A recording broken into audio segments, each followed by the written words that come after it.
नमस्कार दोस्तों, स्वागत है आप सभी का आपके अपने YouTube channel the study world में। आज हम एक ऐसे टॉपिक पर बात करने वाले हैं जिसकी चर्चा हमारे देश की जो वर्तमान सरकार है उसके राजनीतिक विमर्श में हमेशा से रही है। जब ये पार्टी जनसंघ हुआ करती थी जिसकी स्थापना स्वर्गीय श्यामा प्रसाद मुखर्जी जी ने की थी, तो उस समय से ही ये वर्तमान सरकार के एजेंडे में या मुख्य एजेंडे में शामिल रहा है। जो टॉपिक आज हम आपसे शेयर करने वाले हैं, ये टॉपिक है यूनिफॉर्म सिविल कोड, एक समान नागरिक संहिता। आपने देखा होगा कि नवंबर के महीने में एक इंटरव्यू दिया हमारे केंद्रीय गृह मंत्री साहब ने, और उसमें उन्होंने स्पष्ट किया कि जो यूनिफॉर्म सिविल कोड है वो हमारे पार्टी के मैनिफेस्टो में हमेशा से रहा है और हम इस पर कानून बनाने के लिए प्रतिबद्ध हैं।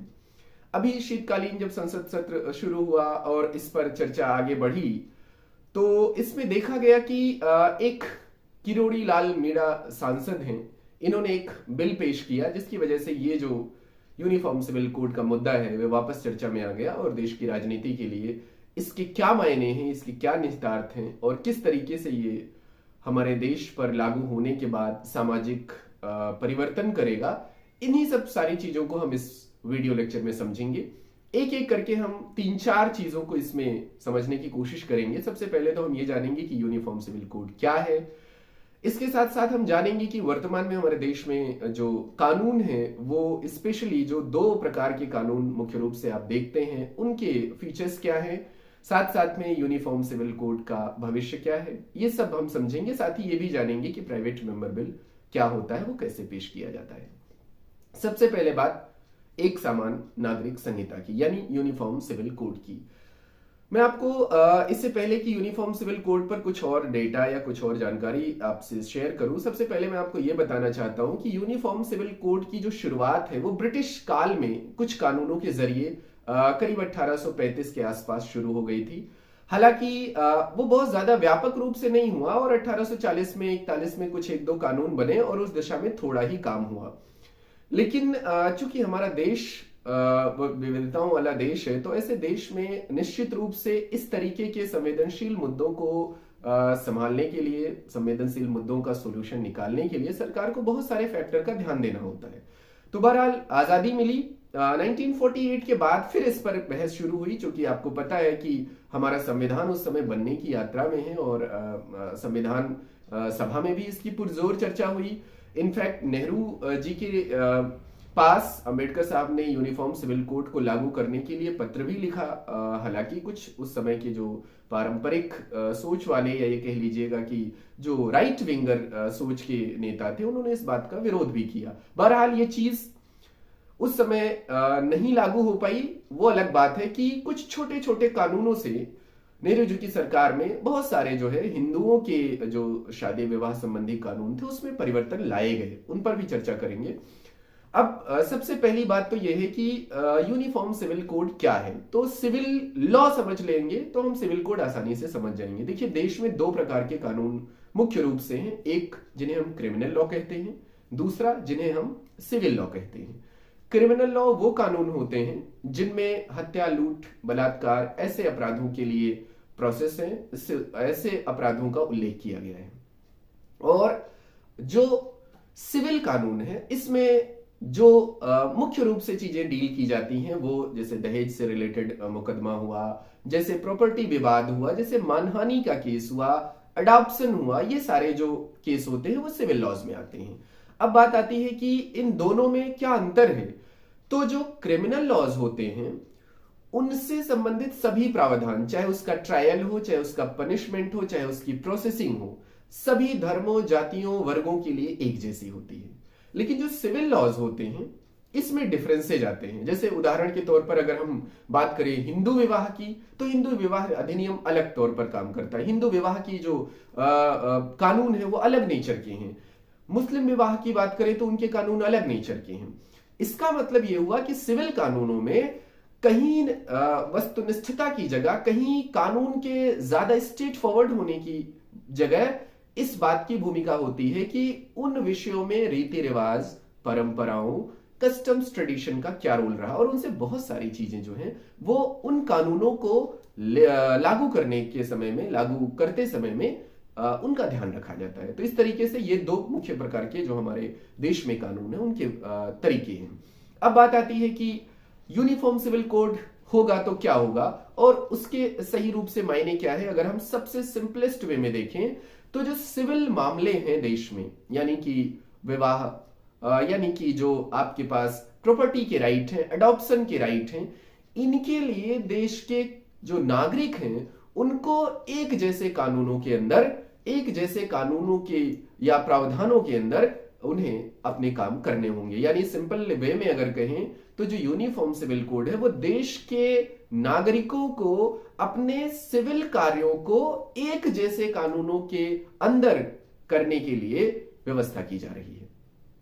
अब बात आती है कि यूनिफॉर्म सिविल कोड की रास्ते में दुश्वारियां क्या हैं। आखिर ये जो यूनिफॉर्म सिविल कोड है इस पर अभी तक जो कानूनी जो शक्ल देने का काम है, कानून बनाने का जो काम है वो हो क्यों नहीं पाया। तो मैं आपको सबसे पहले ये जानकारी दे दूं कि जो यूनिफॉर्म सिविल कोड है एक्चुअली इसका जो प्रावधान हमारे देश में किया गया है वो पहली बात तो ये है कि हमारे देश में इसको लेकर के हमारे संविधान के भाग 4 जो नीति निदेशक तत्व हैं, directive principles of state policy, उसमें आर्टिकल 44 के अंतर्गत ये रखा गया कि एक समान नागरिक संहिता लागू करने के लिए राज्य जो है वो प्रयास करेगा। यानी कि जो डीपीएसपी हैं उनके अंदर ये यूनिफॉर्म सिविल कोड की बात अनुच्छेद 44 में कही गई, आर्टिकल 44 में कही गई।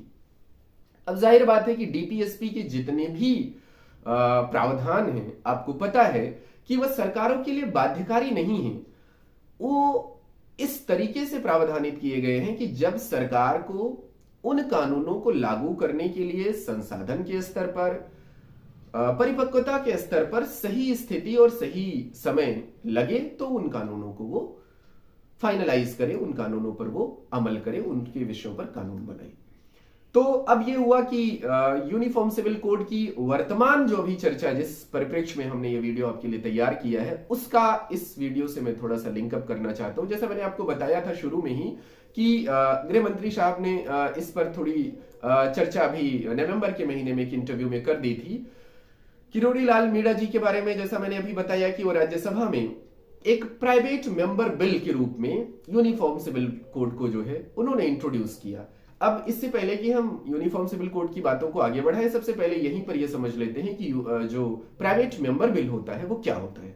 देखिए, दो तरीके के हमारे जो सदन है, यानी राज्यों में विधानमंडल और केंद्र में पार्लियामेंट, जो दोनों हाउसेज हैं, उनमें जो बिल पेश किए जाते हैं वो बेसिकली दो तरीके के पेश किए जाते हैं। एक है जिसे हम सरकारी बिल कहते हैं और दूसरा होता है प्राइवेट बिल कहते हैं। जो सरकारी बिल होता है उसको सरकार का कोई मंत्री पेश करता है, यानी कि मुख्यतः सरकारी बिल सरकार के द्वारा ही पेश किया जाता है और उसमें उन्हीं कानूनों के लिए बिल पेश किया जाता है जो सरकार के एजेंडे में सामान्य रूप से शामिल होता है। प्राइवेट मेंबर बिल सदन का कोई भी सदस्य, ध्यान रखिएगा, सदन का कोई भी सदस्य पेश कर सकता है, यानी कि वो रूलिंग पार्टी से भी हो सकता है, वो रूलिंग पार्टी से नहीं भी हो सकता है। दूसरी महत्वपूर्ण बात है कि दोनों सदनों में दोनों प्रकार के बिल पेश किए जा सकते हैं, राज्यसभा में भी, लोकसभा में भी। आपको वो बात पता ही होगी कि धन विधेयक के संदर्भ में थोड़े, यानी कि मनी बिल के, फाइनेंस बिल के संदर्भ में थोड़े से जो प्रावधान है वो अलग है। अदरवाइज दोनों सदनों में समान रूप से बिल पेश किए जाने की जो हमारे यहाँ है वो व्यवस्था की गई है। अब बात आती है कि प्राइवेट मेंबर बिल जब सरकार खुद यूनिफॉर्म सिविल कोड को लेकर के बहुत गंभीर है तो वो खुद क्यों नहीं लाई, इस प्राइवेट मेंबर बिल को उन्होंने इंट्रोड्यूस करने का रास्ता क्यों चुना। दरअसल आपको पता होगा कि पिछले वर्ष, स्पेशली कोरोना काल से ठीक पहले या उसके आसपास की जब आप थोड़ी सी न्यूज को ध्यान दें तो उस समय एनआरसी, सीएए, इस तरीके के कानूनों से, जिससे सामान्य रूप से सामान्य जन पर कुछ प्रभाव पड़ सकता था, व्यापक भी पड़ सकता था और सीमित भी पड़ सकता था, उन पर जब सरकार ने डायरेक्ट कानून बनाने की दिशा में पहल शुरू की तो आपने देखा होगा कि उस पर काफी विरोध हुआ। और स्वाभाविक सी बात है कि जब सरकार को आम जन से विरोध का सामना करना पड़ता है तो उसे अपनी नीतियों को कहीं ना कहीं देखना पड़ता है। तो इस बार चूंकि यूनिफॉर्म सिविल कोड के लेकर के जो बाकी पार्टियां हैं वो इस पक्ष में नहीं है कि ये बिल आए, तो सरकार ने ये रास्ता चुना कि डायरेक्ट अगर हम कानून बना देंगे तो निश्चित रूप से एक तो पहली जो चुनौती है, पहला जो चैलेंज है वो ये है कि सदन में, दोनों सदनों में उसे पास होना चाहिए।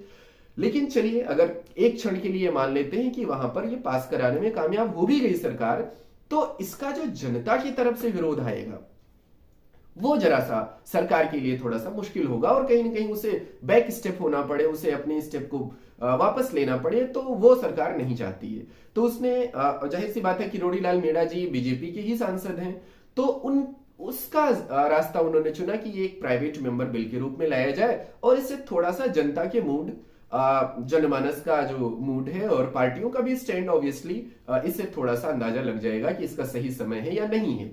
तो ऑब्वियस सी बात है कि इसलिए इसको लाया गया। ये एक मेरा निजी भी ओपिनियन है, और निश्चित रूप से कई सारे एक्सपर्ट्स भी ऐसा ही मानते हैं, जिनके मैंने संपादकीय में लेख पढ़े और जिनके मैंने साक्षात्कार पढ़े। बहरहाल, अब आती है बात की प्राइवेट मेंबर बिल अगर पास हो गया तो क्या होगा। तो सेम चीज होने वाली है जो सरकारी बिल के साथ होती है। अगर प्राइवेट मेंबर बिल दोनों सदनों से जो प्रावधानित बहुमत है, अगर साधारण बहुमत से पास होने का प्रावधान है तो साधारण बहुमत से, अगर 2/3 बहुमत से पास होने का प्रावधान है तो उस बहुमत से, जिस बहुमत से इस बिल को पास होने का प्रावधान हमारे संविधान में है, अगर ये दोनों सदनों से पास हो गया और इसकी संस्तुति के लिए ये बिल राष्ट्रपति के पास पहुंचा, तो अल्टीमेटली राष्ट्रपति इसको वीटो कर सकता है। उसके पास ये पावर अल्टीमेट वहां पर होगी, क्योंकि ये बिल साधारण बहुमत का बिल होगा, और जाहिर सी बात है कि इस पर वीटो करने की पावर राष्ट्रपति के पास होती है। बहरहाल, अगर मान लीजिए कि राष्ट्रपति की भी इस पे स्वीकृति मिल जाती है, तो ये ऑब्वियस सी बात है कि फिर ये बिल तैयार हो जाएगा। यानी कि जैसे सरकारी बिल पास होने की और लागू कराने की प्रक्रिया है, प्राइवेट मेंबर बिल को भी लागू कराने की प्रक्रिया और पास कराने की प्रक्रिया वही है। अब मैं आपको एक बहुत इंपॉर्टेंट आंकड़ा देने वाला हूं प्राइवेट मेंबर बिल के बारे में। देश में अगर आज आप एक कैलकुलेशन लें, तो मेरे पास एक डेटा है जो मैं आपको शायद साझा करने जा रहा हूं, अभी साझा करने जा रहा हूं। ये डेटा ये है कि यूनिफॉर्म सिविल कोड अभी तक देश में कितनी बार लाया गया। मैं आपको बता दूं कि यूनिफॉर्म सिविल कोड अब तक देश में करीब 2019 से लेकर के अब तक, लास्ट डेटा जो मैं आपको दूं, तो लगभग 999 बिल लाए गए हैं जो प्राइवेट मेंबर बिल के जरिए लाए गए हैं। यानी कि वर्तमान सरकार के ही समय में, वो 2019 से लेकर के 2022 के बीच की बात है, ये 999 प्राइवेट मेंबर बिल लाए गए, और जिस पर भास्कर का एक एनालिसिस है जिसके हिसाब से केवल 10% बिलों पर चर्चा हुई है। पास होने की तो बात दूर की है। अगर आप हमसे सवाल करें कि आखिरी बिल जो प्राइवेट मेंबर बिल था, जिसको कानून बनाया जा सका, तो वो कब हुआ, तो वो 1970 में हुआ है।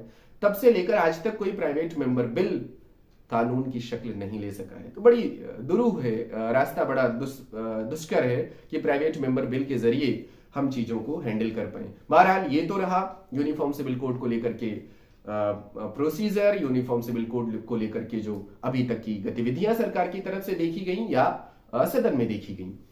अब बात आती है कि आखिर ये बिल अगर पास हो गया तो होगा क्या, और बिल अगर पास हो रहा है तो कौन कौन सी चुनौतियों का सामना करना पड़ेगा। देखिए, कई जानकार ऐसा मानते हैं कि भारत में जो धार्मिक स्वतंत्रता का उल्लेख किया गया है 25 से लेकर के 28 अनुच्छेद 25 से लेकर के अनुच्छेद 28 तक में, जो कि हमारे फंडामेंटल राइट में पार्ट 3 में कॉन्स्टिट्यूशन के शेड्यूल किया गया है, उनके प्रावधान किए गए हैं। तो अगर इनकी बात करें तो जो धार्मिक स्वतंत्रता है वो ऑब्वियस सी बात है, उस स्वतंत्रता में अपने रीति रिवाज के अनुसार सिविल अफेयर्स करने की लिबर्टी भी शामिल है।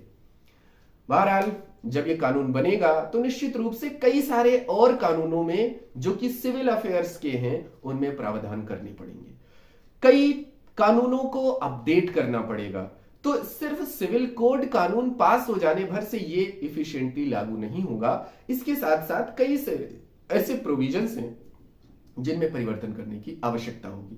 तो कई स्तरों पर सरकार को कानूनों में बदलाव करने की जरूरत पड़ेगी, और फिर ऑब्वियस सी बात है कि जो अभी के विमर्श हैं, अभी के जो हालात हैं, उसमें कहीं ना कहीं ये बात बहुत महत्वपूर्ण हो जाती है कि देश में रहने वाले लोगों का जो विश्वास है, जो उनको अपनी निजता क्या, अपनी निजी पक्षों की स्वतंत्रता का अनुभव करना है, वो संविधान के दायरे में उन्हें होता रहे। उन्हें अगर सरकार की तरफ से ऐसे कोई भी कानून थोपे जाएंगे तो निश्चित रूप से इसमें तमाम तरीके के प्रतिरोध और प्रतिक्रियाएं भी देखने को मिलेंगी, जो कि कहीं ना कहीं बेहतर बात लोकतंत्र में और सरकार की ही भी दृष्टि से नहीं होगी। तो निश्चित रूप से इस कानून को लागू करने में सरकार को बेहद संवेदनशील होकर के और एक बहुआयामी और व्यापक दृष्टिकोण के साथ आगे आने की जरूरत है। बहरहाल अब इस वीडियो को हम यहीं पर वाइंड अप करेंगे, मिलेंगे अगले वीडियो में। तब तक के लिए इस चैनल के साथ हमारे जुड़े रहिए। अगर आपने अभी तक चैनल को सब्सक्राइब नहीं किया है तो इसे सब्सक्राइब करें, बेल आइकॉन को क्लिक करें